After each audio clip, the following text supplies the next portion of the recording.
السلام عليكم ورحمة الله وبركاته. بالله العظيم شغلة تضحك بالقرآن، ما أصبر.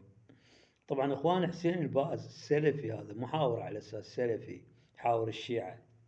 اي طبعا دائما بالبثوث بالبثوث يكتب الدكتور الفاتح حسين الباز.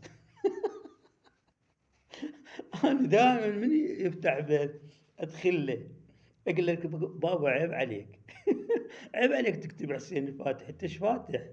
لك بابا الناس نيتها طايح حظها، الناس تروح البعيد.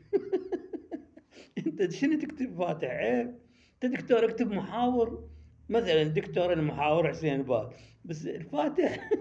انت ايش عرضك، ايش كبرك، ايش قدك 24 ساعه قاعد وفاتح؟ ايش فاتح انت؟ لك بابا عيب عيب والله العظيم دكتور انت. شغله تموت من الضحك بالله العلي العظيم. طبعا دخلت هسه على بثوث غيرها. فلشته. دمرته.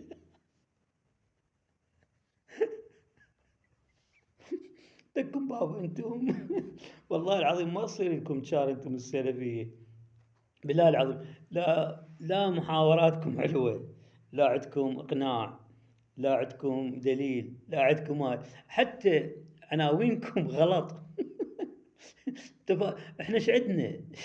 شعدنا فاتح يا بالفاتح ترى بالش اسمه هاي بالمعارك، مثلا يفتح له بلاد او يفتح له منطقه يحررها. بس فاتح غير، دمرته.